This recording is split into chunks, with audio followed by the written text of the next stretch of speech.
Hello, welcome back everyone. As you can see from the title, we're going to take a look at the Reichskommissariats today.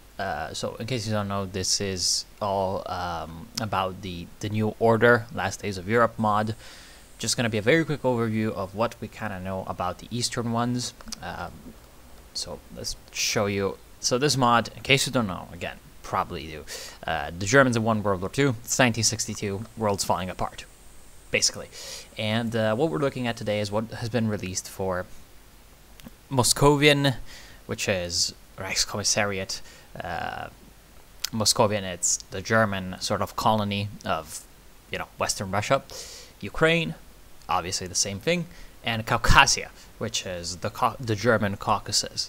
Now, keep in mind that all of this is blah, blah, blah, blah, all that kind of stuff. It's not full release. So basically, and that's not TNO, we're going to take a look at that later. So basically, these three, just to get a quick overview of what they're supposed to be, you can actually check out this TV Tropes page where TNO just posts what, their stuff is all about. Essentially, you can very, very quickly get an idea of what's going on by just looking at this, if, of course, something has been released. So it's, all these three. So, Moscovian, first one. Let's take a look at this. So, Moscovian's led by Siegfried Kasche, this guy over here, who is a old veteran of the Nazi Party. However, at this point, he's just kind of disillusioned, doesn't, because he's given the hardest job. Obviously, Muscovy, the lands of Western Russia, his quote-unquote objective, because the objective of all the Reichskommissars is to use, or so to exploit the existing resources and population as much as possible and to increase the Germanization of the land. So just, sending Germans to settle the place, all that kind of stuff. But in Russia, obviously, that's completely unfeasible.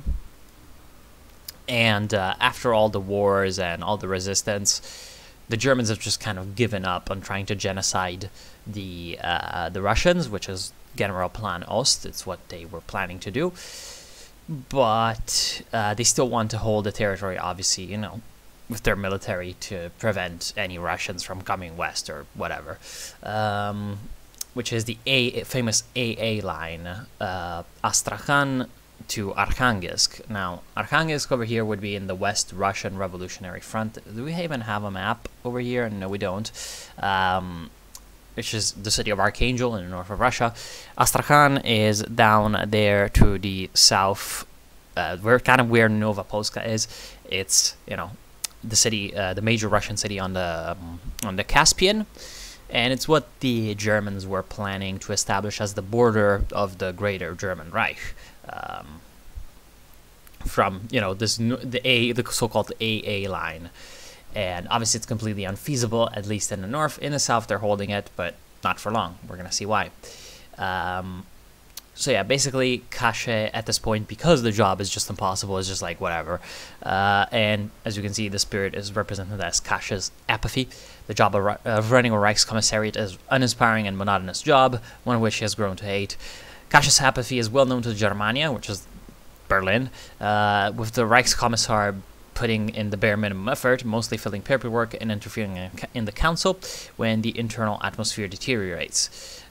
Yet, despite Germania's disdain with Kasche, his uncaring attitude has led to the native population having greater rights and larger say in the matters of governance. So basically, technically the natives are just basically slaves, but in Muscovy, because, there's absolutely like no alternative to it. They're allowed to have slightly more autonomy. You can see it represented in the game. Like if you go in the mod demo, there's a few states that are quote unquote German culture, but everything else is just like Russian. And we don't see any of well, yeah, we do see some of the focus tree. We don't see many of the decisions and mechanics that are going to be around, but with the focus tree, you can already get some of what's gonna be up in Muscovy, and we're gonna take a look at that very soon. Unified Ostvolk Council.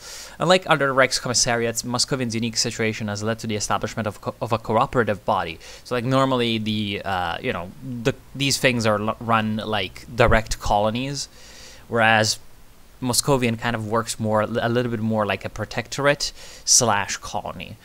So you have that the natives and the colonizers, the colonists, have a kind of power sharing agreement. The Ostvolk Council, the East People Council, consists of both settlers and natives working together to maintain the Reichskommissariat. Although the council is somewhat unified, the body's primary purpose is the skillful and balanced appeasement of both ethnic groups.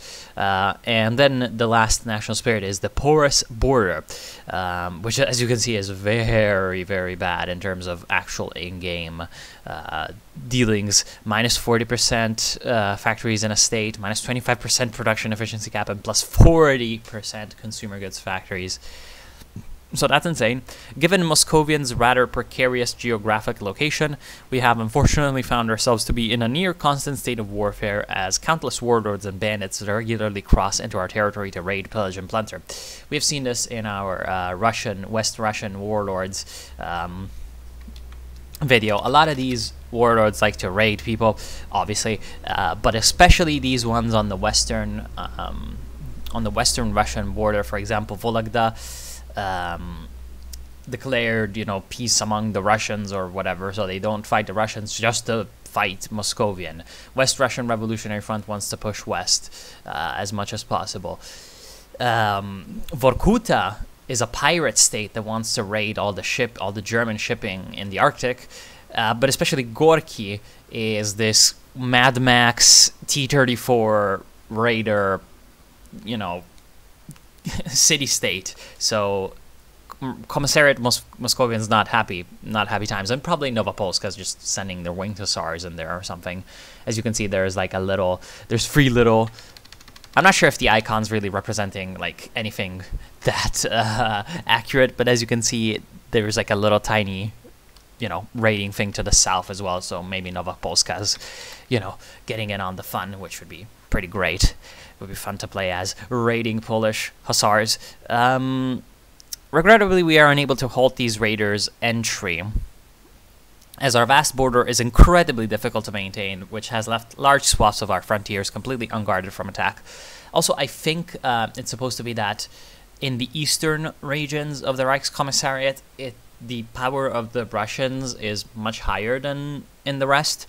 So, because it's like, obviously, the more Germanized areas are going to be around St. Petersburg, which is renamed something else, I don't remember, Moscow, and like a few other cities like Kharkov in the south, Pskov and Smolensk in the west. The main, industrial and transportation centers, which is generally how colonization works. So, despite the fact that the ideology of the Nazis is like, the farmer colonizer, like the fucking primitive, glorious Aryan, but like, in practical terms, colonization tends to involve an upper class that lives generally in cities because they're more easily defensible, more access to transportation, communication, all that stuff. So most likely, the East, which is less urbanized, has less Germanization.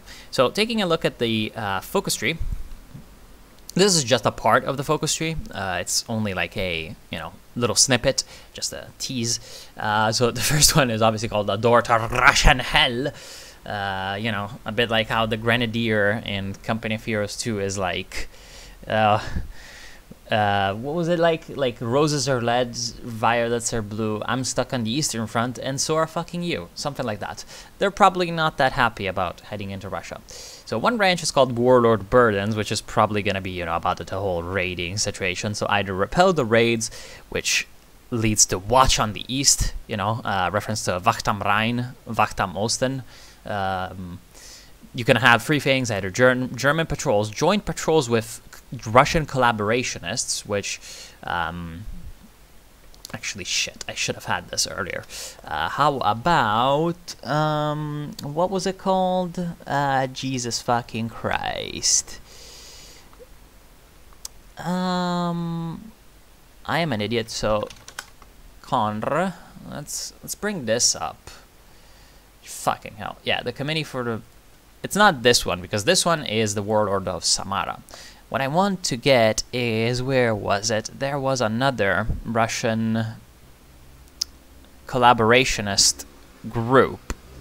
Lokot Autonomy, exactly. What were their armies called? The Lokot Republic, yes, Rona. Okay, so the Kaminsky Brigade would probably be something like this. There were, in real life, a very, very small amount of, like, Russian collaborationists. One of them was, obviously, the glorious Russian Liberation Army, Committee for the Liberation of the Peoples of Russia, which was Vlasov. And then the other one was Kaminsky. So probably something like this. And then there's just Russian patrols. So, you know, more power to the Russians. So that's repel the raids. The other option is lure them in. Not sure. Like, probably just, you know, appease them or whatever. Move supplies west, secure what little we have. So that's, you know, relocation of as much valuables to the west as possible. And, you know, kind of trying to keep a quote-unquote useful Russia under control while, you know, whatever, you can just do whatever you want in the eastern regions. And then you can see the kind of vibe that they're going for. Hope it works. We're prepared. So that's the end of that. You know, just trying to secure the eastern border as much as possible, but without, you know, without getting too involved into it. Then the central portion is the council, where you can either, you know, appease the Russians or just go a little bit more hardline on the German stuff. You can always compromise, make the fatherland proud, or promote sustainability. Glorious. Yeah, okay. Then at the end, quote-unquote, a functioning council. And in the east, there is, and on the right, there's the economic part of the focus stream, where you can either choose to promote German opportunity or trying to, you know, continue the sort of balanced, you know, examples. Yeah, and then at one point there's either overpower Kasha's apathy, which might do something about Kasha's apathy national spirit, or follow an example, which, interestingly enough, looks at Ostland and Ukraine over here, which are the other two Reichskommissariats to the west of Moscovian. Now, the Ukraine one is kind of interesting because the Ukraine one we're going to take a look at later. This is really old, so it's not going to be like 100% accurate, but the Ukraine one actually has... Jesus Christ, where is it? I really should... There we go. Over here. Has even got one option where you can declare Slavs Aryans, so I'm not sure if it's going to have anything to do with that, but whatever. There we go. And yeah, then you have a couple of events. There's actually one little thing: worries about the fatherland and a quick phone call. I'm not 100% sure about that, what it could be, but I'm guessing it might have to do with like the German Civil War or something like that. There's two events over here. One of them is just, you know, Kasha just being like, you know, a regular middle-aged employed man who, you know, doesn't want to work anymore. And the other one is a day in the council, which is actually kind of interesting because it like shows the, you know, it shows the anger of the council. Just every like, you know, little part wants to hate the other one as much as possible, and they bicker about everything. So, we must bring in the transfer immediately, General Reinhold began. We must bring our people inward and push the Slavic settlements to the border. So it might have to do with these focuses over here, like, you know, move supplies west. You intend to use our people as bait, Gorbachev said in his chipped German. So, basically, here comes the big reveal. Among the collaborationist Russians is actually Mikhail Gorbachev, who, you know, in real life, Jesus Christ, no, I don't want to do that, who in real life obviously was the leader of the USSR, you know, the guy from Glasnost and Perestroika. So I wonder what kind of mischief he can get up to, returning Moscovian to Russian rule or something. And, they just argue about things, and at some point, Kasha has to talk, doesn't want to, but he will. And there's actually another Russian named commander called, where is the name? Where the fuck is it?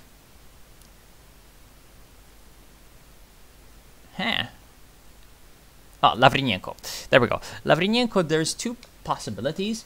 One of them is the most famous Soviet tank ace, the Allied tank ace with the most kills in World War II as a whole. Actually, despite the fact that he died in late 1941.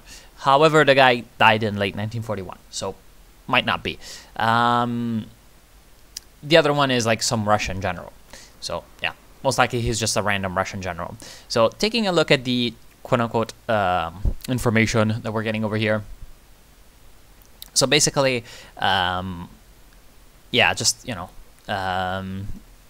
there's in Moscovian there's a lot of collaborators. He is the only Reichskommissar who sends honest reports to Germania, admitting mostly his lack of any progress towards Germanization nor any plans to advance it further. This is unlike Poland, which there's the governor there, Hans Frank, is yeah, we're Germanizing, blah, blah, blah, but it's just bullshit. Having long since dismissed the death threats he gets in response. So basically this is just the German Reich's bureaucracy is not meant to actually work. So basically when someone's being honest and stuff, he quote-unquote supposed to get into trouble, but at this point Germany is just so fucked in terms of the bureaucracy, the political factionalism, all that kind of stuff, that no one in Germany can agree on a successor to Kasha, even though they all agree that he should be dismissed and disgraced, all that kind of stuff. No one can agree on who can be the best replacement. Yeah, there we go. He's still a Nazi, but just doesn't care. He can even just go to Florida at some point, run away, and probably chaos ensues. That's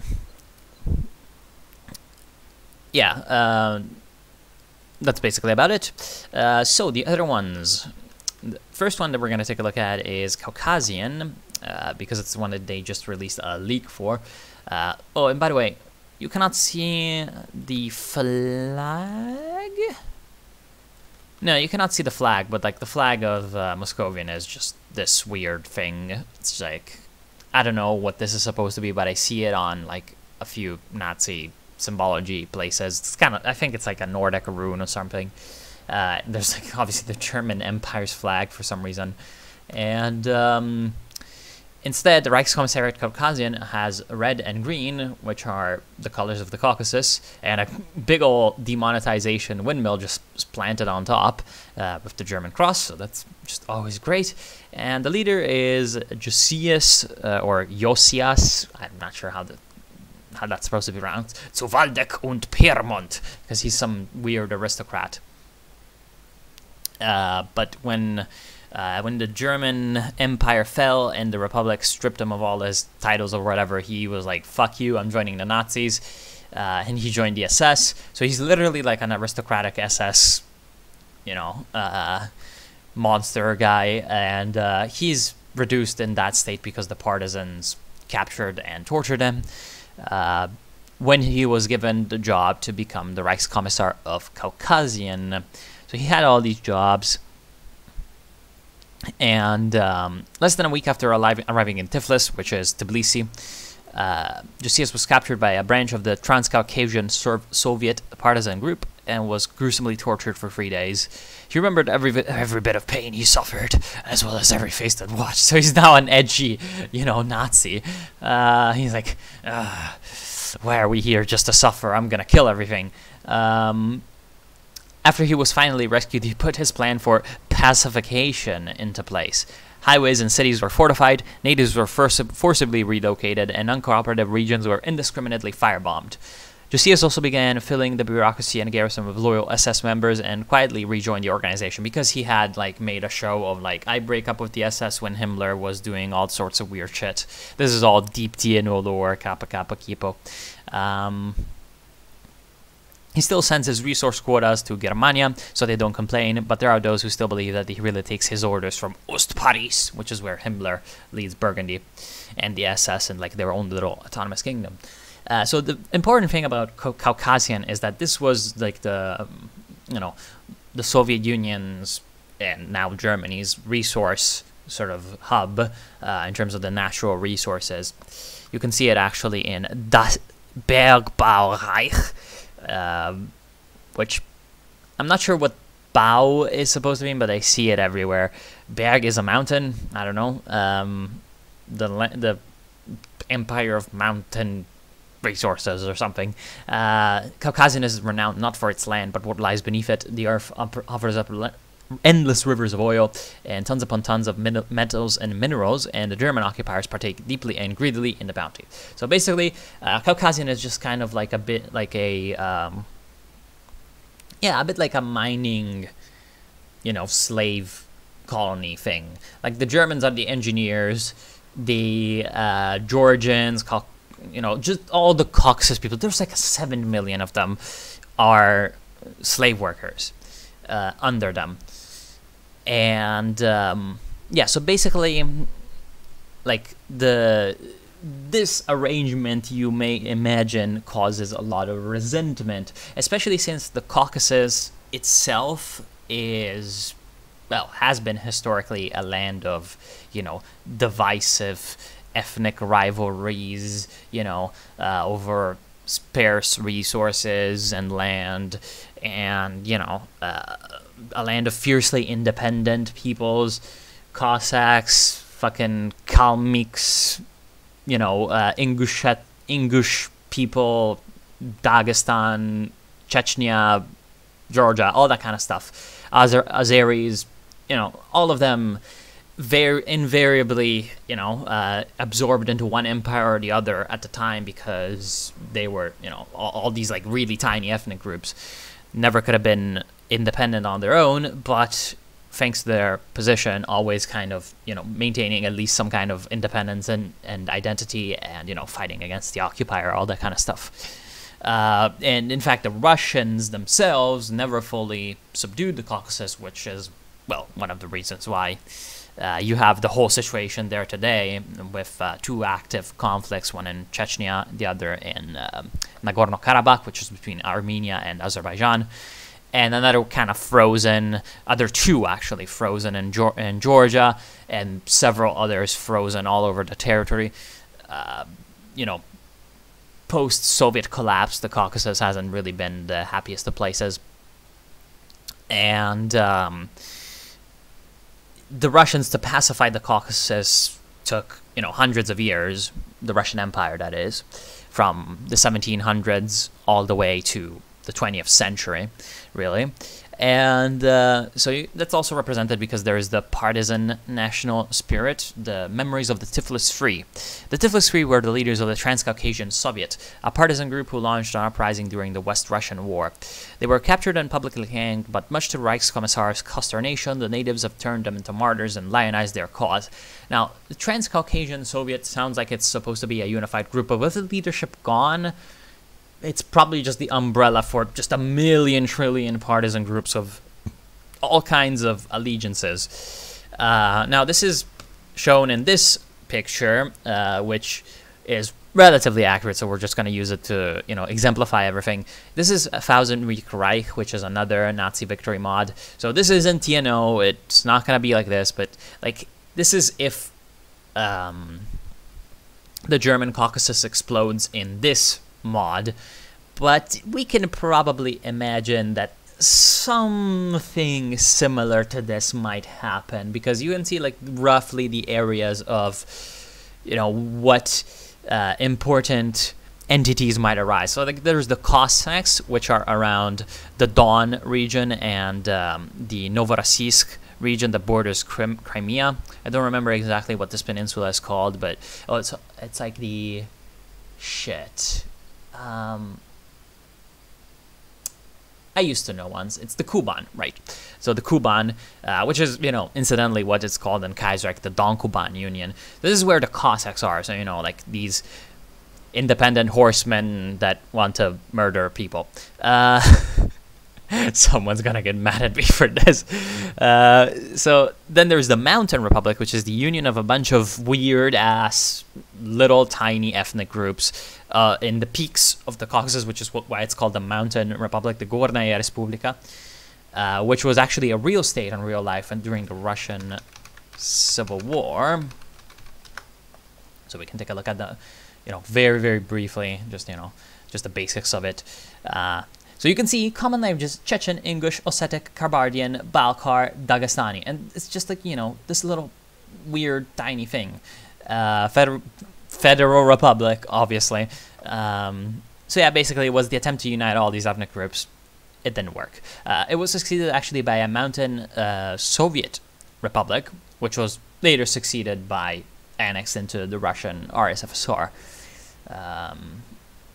Or Russian SR, the Russian Soviet Federative Socialist Republic. So, Wikipedia statistics, not sure how much we can trust these, but, actually there aren't really all that many statistics around here. Sad. Really, really sad. Anyway, whatever. So, this was just a really, really divided territory, as you can see, blah, blah, blah. That's the whole situation with the Mountain Republic.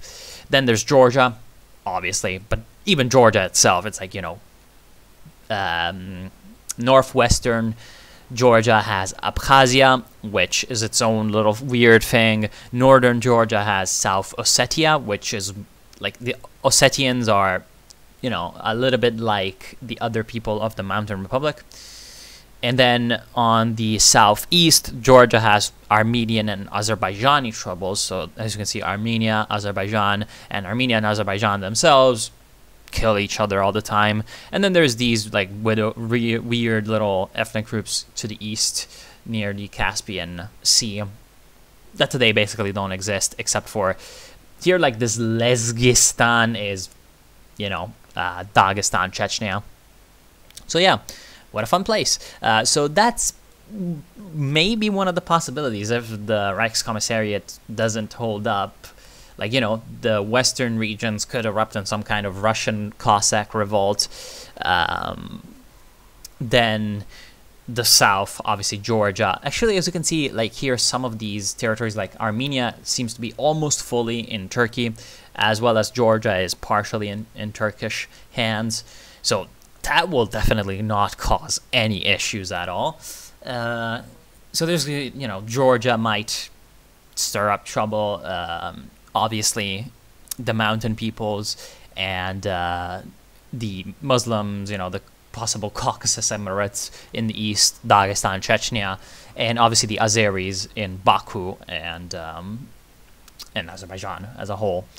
And then, after the Germans are out, all these people are going to start to murder each other and, fight Turkey and fight Muscovy and fight Ukraine. Yeah, so great. Anyway, to prevent this, Josias is a Burgundian system, which is, the worst ideology ever. Just, it's bad for the Germans, but it's worse for everyone else, basically. He has to ship his fuel to the Reich. And it's a stratified society. A hierarchy of sorts has arisen in the Reichskommissariat. At the bottom are the free, loathsome pests, which sounds very Chinese.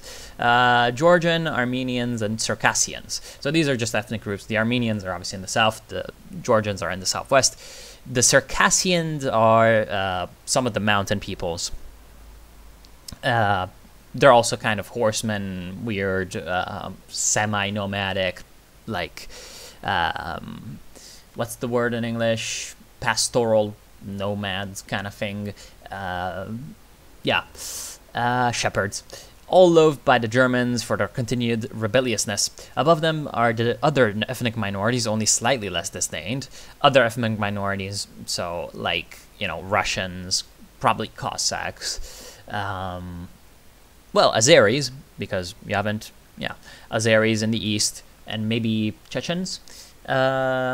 Then come the German skilled laborers and their families, and on top sit the bureaucracy and the army, thoroughly dominated by Josias's men. So that's basically the Burgundian system, but this time it's a little bit more like feudalistic kind of thing, because obviously it's the aristocrat guy. And one of the paths for Josias actually involves embracing his noble blood and declaring himself the Kaiser of Caucasia. Now, I'm not sure if this is still around, but like, it hasn't been removed from the TV tropes page, so I'm gonna guess it's, you know, still around. Yeah, anyway, he, like, is almost murdered by the partisans, but he gets mad for it. Being tortured makes you evil. Facial horror, good scars, evil scars, and that's evil scars. And basically, Caucasian, like, the rule of Josias can be overthrown, apparently. Although Reichskommissariat Caucasian may have been created as a way to test limited autonomy for collaborating minorities, its continued existence has always been to serve one purpose: to wring every drop of oil and private ounce of precious metals from the earth. To ensure this end, the upper echelons of the Reichskommissariat bureaucracy were filled with mining magnates, oil barons, and other industrialists who would have a very personal interest in maximizing operations. Glorious corporatist and cap state.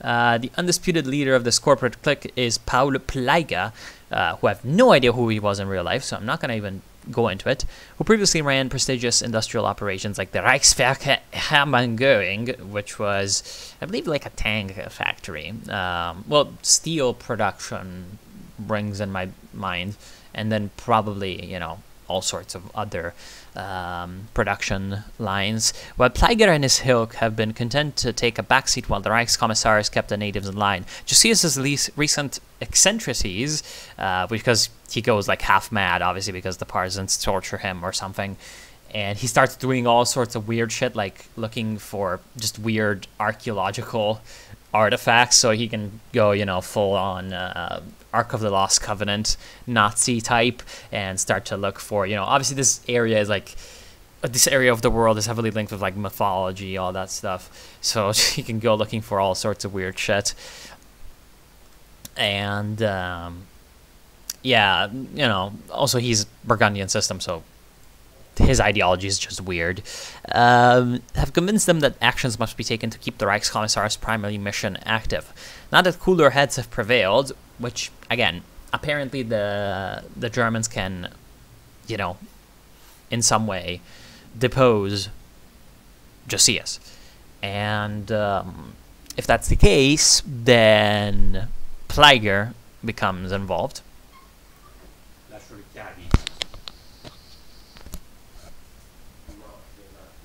And yeah, that's basically about it. He just quote-unquote liberalizes. Like, you can see there, it goes into slipping stratification, which actually is less bad than a stratified society. As time goes on, it seems that there are more opportunities for non-Aryans in the Reichskommissar's society. Where one may have only once found German engineers and bureaucrats, there is occasionally an Avar or a Chechen pushing pencils. While these advancements are still meager, some take it as a sign that the minorities may learn to live peacefully under the Reich's close watch. So yeah, all he needs is a few years of stability and steady funding. He insists that everything will settle into a happy status quo that will benefit everyone and their portfolios. Yeah, definitely. That's definitely going to happen. So basically, that's one of the things that can happen. Another one is that, apparently, you know, Josias can declare himself the Kaiser of Caucasia or something weird shit. So Caucasian is a very closed nation, even from the Reich. So basically what they do is they just send the resources and they're like, okay, no questions asked, please. Leave us alone. Yeah, basically they're murdering everyone. And yeah, the Transcaucasian Soviet is lionized by the local population, so there's a bunch of resistance. And also the environment is completely destroyed, so it's just all ultra polluted and you know, a shit place. So it's a bit like China, and it's a massive industrial wasteland. Okay, fun. The other one is Ukraine, which we're going to take a look at very quickly, because that one is in a dev diary, but it's a very old dev diary, so who knows. And if you want to take a look at Ostland, there's a video diary made by the creator of the game, you know, actually the creator of the mod, actually in game. So Panzer, actually in game. So you can go fucking watch that. I don't care. Yeah. So basically, Ukraine is a shit place, and it's, well, not as shit of a place because it's the breadbasket of Europe and has to ship its food, not its, you know, natural oil and metallurgic resources, but it's food. And that's like historically what the Germans wanted to do in Ukraine, like, you know, go there, take all the grain, and fuck off, basically. And obviously, you know, at some point they had to stop the genocide of Ukrainians, but it's terrible. They're all serfs, and, you know, it's bad. There's the Ukrainian Insurgent Army, which are some of the nationalists, some of the Ukrainian nationalist organization.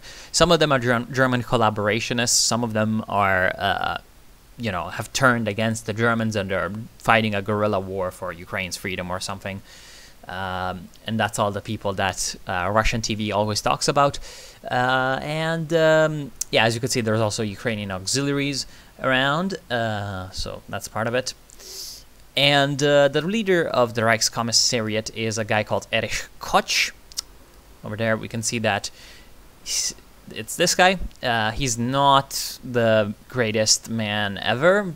He is a dick, generally. Yeah, and during World War II, the Cossacks sort of half-sided with the Germans in this timeline, as kind of they did in real life as well. After the war, they were allowed to settle in the far eastern portions of the country, completely autonomous and out of control of the blah blah blah, the local branch of the NSDAP, the Nazi Party. They ruled the land by horseback, ravaging the poor native villages who have escaped Koch's treachery, only to fall to another. So that's why there's a sort of demilitarized zone in the east, sort of in the region of the Donbass, because that's where the Cossacks are. They're their own kind of autonomous hetmanate, almost, that is under the Reichskommissariat Ukraine, technically, but they do their own shit. A bit like the Cossacks in real life. And, however, as of 1962, the Cossacks are beginning to raid the German towns outside the autonomous region. RK Ukraine will have to either appease them or crush them. So basically, because of that, there's this whole Cossack trouble in the east, which adds itself to the Ukrainian partisan problem. And there might be Ukrainian nationalist sympathies between some of the administration. There's an assassination attempt. Koch can either, or Koch, German's a bad language, can either survive or die. And if he survives, we go down, where the fuck is it? Nope, that's Rosenberg. We're going to take a look at that soon. If he survives, he goes a little insane. Koch's madness, as you can see, the quality is really bad because this was a long time ago. They didn't have the technology back then. But yeah, like, he goes in and supports Himmler and Burgundy against whoever wins in the Reich, and supports Heydrich. So, you know, he's not the funniest of persons. Where is it? If Koch survives the assassination attempt, he will go insane and align himself with Himmler's Burgundy, purging his party of any moderates. Then, if he dies, there's 3 possible replacements. One of them is Frauenfeld, one is Oberländer, one is Prützmann, and there is a 4th option, which is Rosenberg, which is kind of a special option. So basically, Frauenfeld is kind of like the, you know, let's steady the course kind of candidate. He continues to, you know, go down the path that the Reichskommissariat was taking anyway, so kind of making some concessions to the Ukrainians to expand the Reichskommissariat and stabilize it. So we can go down and check out his focus group, which is, again, very, very, very, like, you know, probably not gonna be like that, but, you know, where the fuck is he?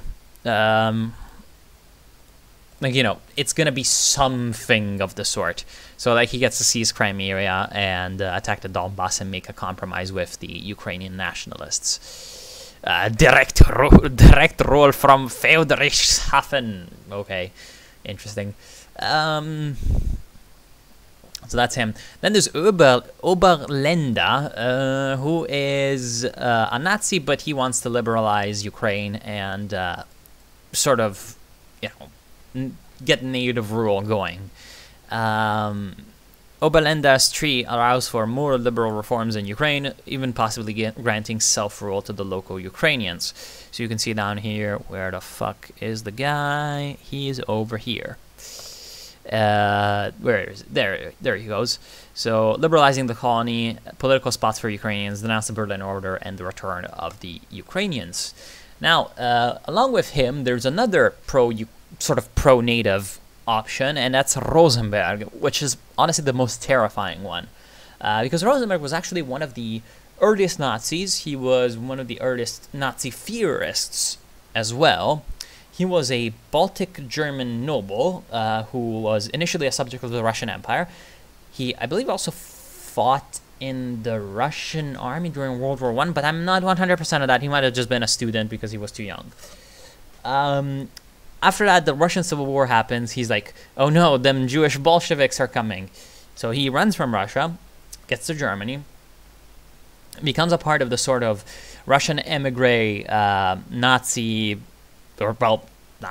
extreme right-wing scene, which we talked about in both the Russian, West Russian warlords and in the Russian, especially the Russian Siberian warlords video. And he's more of a Nazi weirdo that unintentionally creates social liberties due to his unusual beliefs that Slavs are also Aryans. So basically, he doesn't exactly like the Russians that much. They're kind of like icky to him, but he's like, but they're like Aryan and shit. So basically, he's a bit like the Aryan Brotherhood, which is like this weird ass semi-Nazi, Nazi, like Nazi boo essentially state that exists in the middle of Russia. That's kind of like the Fourth Reich from Metro. And they can try to unite Russia to, join with the fucking German Reich and, get the German Reich to declare Slavs Aryans and shit. Because of this weird idea, should he lead Ukraine, he will reverse Nazi influences and build a joint Slavic-German state in Ukraine, and can even try to liberate other Nazi colonies in Eastern Europe. So it's like, what the fuck? Galaxy brain level. Just absolutely, the best thing. Now here in, again, the build from like a year and a half ago, Theodor Oberländer could invite Rosenberg to be a part of the government, and that's going to lead into the Rosenberg path. But he can also apparently, well, at the time, he could also coup the government if, I believe he said, if he oppressed the natives too much or something like that. Where is it? With the Reich falling apart, he may need to take matters into his own hands. He will gain reins if he is invited by Oberländer, or he could attempt a coup if the treatment of natives gets too terrible. I don't know. Basically that. Sorry, I was just scratching myself. So that's basically him. He declares Slavs Aryans, ends Germanization, and is like, yeah, because why should we the reason they were Germanizing is because it's making it Aryan, but if the Slavs are Aryan, there's no need to Germanize. Fucking big brain. Holy shit, this guy's so good. And it's like the Reich in shambles, and he goes and kills all the weird regimes that the Germans have set up in Eastern Europe and creates the Free Eastern State, or whatever it's gonna be called, like the Oststaat Aryanischer or something like that. And then presumably he rejoins whoever's ruling in Germania as like an equal partner. Maybe some people are not gonna accept him, like maybe I don't know, maybe Speer doesn't like him for some reason, or probably Heydrich doesn't like him because it's like, why you allow those subhuman Slavs, the humanity, like, gets mad or whatever, and they probably murder each other and nuke everything. So yeah, fun stuff. That's basically Ukraine. Oh, there's one more guy. There's obviously the hardliner Prützmann.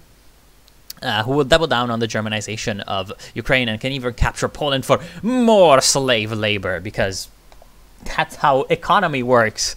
Another real big brain guy. Then there's partisan groups. So there's the Cossack Circle, which is led by their World War II commander Ivan Kononov. For many years, the Cossacks generally stayed within their own territory and raided villages from their autonomous zone, but recently they have begun to look outwards and started to raid the German towns. We must stop these nomads before it's too late. So they start to go ahead and murder everyone. Then there's a part of the... this is definitely going to be like 1,700 million times bigger. Because there could be... Where is it? There could be like a Cossack uprising. So as you can see, like the Donbass, literally the Donbass turns into the Cossack state and tries to kill the Germans. But, I mean, to be fair, they're 100% probably going to die. But they can try, and they're probably going to be a bitch to deal with. And after that, you're going to need to de-Cossackize the Donbass. And then there's the Own B. Now, there's two Own faction. There's the Own B, which are the Banderists, and Bandera, just, you know, go back 5 years and type Ukraine in Google, and a bunch of stuff is gonna come up. Or just watch Russian TV and get told that Bandera is just the worst. I'm not sure. I'd never researched Bandera. So the Banderists are the nationalists that want to fight the Germans. Then there's the Melnikites, the Own M, that are the collaborationists. And you can play as the Ukrainian insurgent army. You could also probably play as the Cossacks earlier and, I don't know, try to survive. Which can either probably result in a free Ukraine or, you know, in murdering everything. And then there's just trees that we don't care about because they're 1,700 million years old. And that's basically Ukraine. So yeah, that's all the Reichskommissars of the, you know, Rus area, we're going to call it. Yeah, it's all kind of interesting. I especially look forward to when they explode. Like Ukraine is going to be the most sane one with that. It kind of looks like, you know, there can be some Eastern Ukrainian Cossack things, or it can be Ukrainian insurgency. Probably there can be some weird disturbances in the West, but maybe not. Caucasia is going to be fun and like a 1,700 million way, you know, battle royale. And Moscovian too, we actually didn't talk about this, but in the demo you can see that there's cores of all these Russian like little provincial states like Pskov, Novgorod, Leningrad, or St. Petersburg, or whatever, Moscow, Kharkov, you know, all these, like Vladimir, all these Russian cities that, you know, during the Rus years used to be principalities, and you know, in a time like the TNO would probably become like their own little warlord states, have cores. So Moscovian can probably just explode. It can maybe turn into like a Russian, you know, weird kind of free Russia kind of thing, thanks to maybe Gorbachev, and maybe thanks to Kasha just being weird and not caring. And there's also probably ways in which it can join one of the Russian warlords like peacefully or something. Definitely Samara's a contender for that because they're German collaborationists anyway, so it's more likely that they get to, you know, be part of the establishment there. But maybe if the Russians take over and restore native rule, they can rejoin like West Russian Revolutionary Front, or, you know, the Russian Republic, or the Tsar Vladimir, or any number of shit. So yeah, that's basically about it. It's gonna be fun to play. Can't wait to actually do it. So thank you all for watching. Hope you've enjoyed. I'll see you soon and have a nice one.